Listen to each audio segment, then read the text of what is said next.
அசல் அதாவது பிரின்சிபல் ரூ. 10,000, வட்டி ரேட் ஆஃப் இன்ட்ரெஸ்ட் 10%, வருடம் 3 வருடம், number of years 3 years.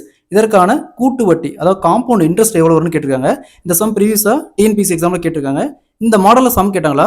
First இந்த ரேட் ஆஃப் இன்ட்ரெஸ்ட் மட்டும் எடுங்க 10%. 10% நம்ம எப்படி எழுதுவோம்? 10 வகுத்தல் சதவீதத்துக்கு 100ன்னு ரைட் பண்ணுவோம். ஜீரோவுக்கு ஜீரோ கேன்சல் ஆயிரும். அப்போ 1/10 இருக்கும். இது பார்த்தோம்னா பிரின்சிபல், இது இன்ட்ரெஸ்ட் ரெண்டும் சேர்ந்தது அமௌண்ட். இந்த இடத்துல பிரின்சிபல் எழுதிக்காங்க, இந்த இடத்துல அமௌண்ட்.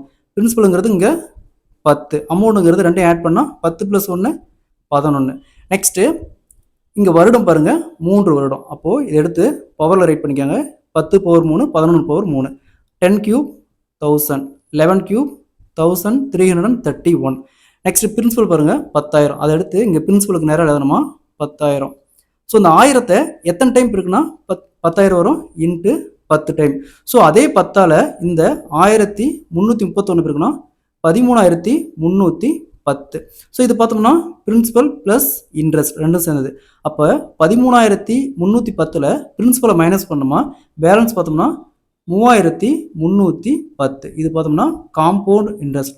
அதாவது அசல் 10,000க்கு 10% கூட்டு வட்டியில் 3 வருஷத்துக்கு அப்புறம் கிடைக்கக்கூடிய காம்பவுண்ட் இன்ட்ரெஸ்ட் பார்த்தோம்னா 3,310.